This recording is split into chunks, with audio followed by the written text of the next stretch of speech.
Hi all, welcome back to our channel. അപ്പോൾ ഇന്നത്തെ നമ്മുടെ റെസിപ്പി എണ്ണയില്ലാതെ എങ്ങനെയാണ് പൂരി വെള്ളത്തിൽ പൊരിച്ചെടുക്കുക എന്നുള്ളതാണ്. എണ്ണയില്ലാതെ കരുതിയിട്ട് ഒരു രുചിക്കുറവ് ഉണ്ടാവില്ല, നല്ല ടേസ്റ്റിയാണ്, എല്ലാവർക്കും ഇഷ്ടപ്പെടും. അപ്പോൾ നമുക്ക് തുടങ്ങാം. ആദ്യം ഇതിലേക്ക് ഒരു കപ്പ് ഗോതമ്പ് പൊടിയാണ് ചേർത്ത് കൊടുക്കുന്നത്. പിന്നെ ഒരു 1.5 ടീസ്പൂണോളം റവ ചേർത്ത് കൊടുക്കുന്നുണ്ട്. നമ്മുടെ മാവ് നല്ല സോഫ്റ്റായി കിട്ടും.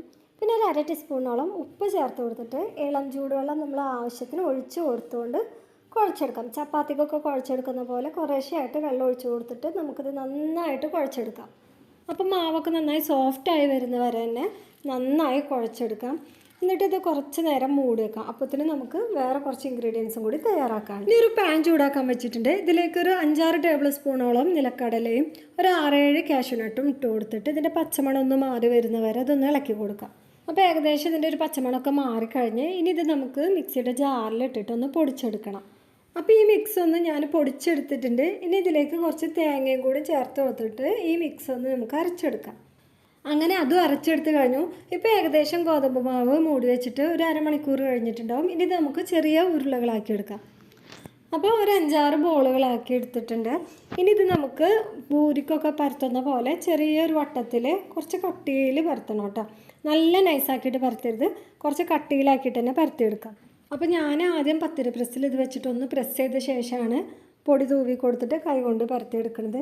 എന്നിട്ട് അതിന് ശേഷം ഒരു മൂടി വെച്ചിട്ട് അതൊന്ന് റൗണ്ട് ഷേപ്പിലാക്കിയിട്ട് മുറിച്ചെടുത്തു. അങ്ങനെ ഏകദേശം എല്ലാം പരത്തിയെടുത്ത് കഴിഞ്ഞിട്ടുണ്ട്. അപ്പോൾ പാനിൽ നടുകുഴിയുള്ളൊരു പാൻ എടുക്കാം കേട്ടോ. അതിനകത്ത് കുറച്ച് വെള്ളം നിറച്ചിട്ട് ചൂടാക്കാൻ വെച്ചിട്ടുണ്ട്. ഏകദേശം ഇത് തിളച്ച് വരുന്ന ആ ഒരു സമയത്ത് നമുക്ക് ഓരോന്നായിട്ട് ഇട്ട് കൊടുത്തിട്ട് പൊരിച്ചെടുക്കും. അപ്പോൾ ഇത് ഇട്ട വശം തന്നെ ഇത് താഴെ വന്നിട്ടായിരിക്കും കിടക്കുക. എന്നിട്ട് അത് പൊന്തി വരുന്ന ആ ഒരു സമയത്ത് ഇതിൻ്റെ മുകളിലൊന്ന് കൊട്ടി കൊടുക്കുക, അല്ലെങ്കിൽ ഒന്ന് പ്രസ് ചെയ്ത് പിടിച്ചാൽ മതി.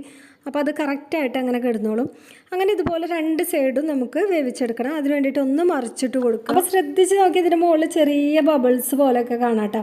ഇത് എണ്ണയില്ല എന്ന് കരുതിയിട്ട് ഒരു രുചിക്കുറവില്ല, നല്ല ടേസ്റ്റാണ്, അതുപോലെ നല്ല സോഫ്റ്റാണ്. അങ്ങനെ ഇത് 2 സൈഡും വേവിച്ച് കഴിഞ്ഞാൽ നമുക്കിതൊരു പ്ലേറ്റിലേക്ക് മാറ്റാം. പ്ലേറ്റിലേക്ക് മാറ്റുമ്പോൾ പ്രത്യേകം ശ്രദ്ധിക്കുക, ഒന്നിന് മീതെ ഒന്നായിട്ട് വെച്ച് കഴിഞ്ഞാൽ ഇത് ഒട്ടിപ്പിടിക്കും. അധികം നേരം ഒന്നിന് മീതെ ഒന്നായിട്ട് വെക്കരുത്.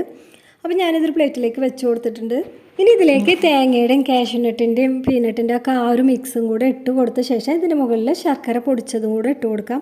ശർക്കര പൊടിച്ചത് ഇട്ട് കൊടുക്കുമ്പോൾ അതിൽ വേസ്റ്റ് ഒന്നും ഇല്ലാത്ത നല്ല ശർക്കര പൊടിച്ച് തന്നെ ശ്രദ്ധിച്ചിട്ട് കൊടുക്കുക. പിന്നെ എനിക്ക് കുറച്ച് മധുരം കൂടുതൽ ഇഷ്ടമുള്ളത് കൊണ്ട് ഞാൻ കുറച്ച് അധികം ഇട്ട് കൊടുക്കുന്നുണ്ട്. എന്നിട്ട് ഇതൊന്ന് റോൾ ചെയ്തെടുക്കാം. അങ്ങനെ അത് റോൾ ചെയ്തെടുത്ത് ഇതുപോലെ 6 പീസും നമുക്കിതുപോലെ റോൾ ചെയ്തെടുക്കാം. എന്നിട്ട് ഇതിൻ്റെ 2 ഭാഗവും ഞാനിതുപോലെ ഒന്ന് മടക്കി വെച്ച് കൊടുക്കുന്നുണ്ട്. ഇനി കുറച്ച് റോസ്റ്റഡ് ബദാമാണ്, ഇത് ഓപ്ഷനിലാണ്, ഞാനൊരു ഭംഗിക്കോ അതുപോലെ ടേസ്റ്റിനൊക്കെ വേണ്ടി ചെയ്തതാണ്. ഈ റോസ്റ്റഡ് ബദാം ഒന്ന് പൊടിച്ചെടുത്തിട്ട് ഇതിൻ്റെ മുകളിൽ ഞാൻ ഇതുപോലെ ഇട്ട് കൊടുക്കുന്നുണ്ട്. നല്ല ടേസ്റ്റാണ് കേട്ടോ ഇതുപോലെ ചെയ്ത് കഴിഞ്ഞാൽ.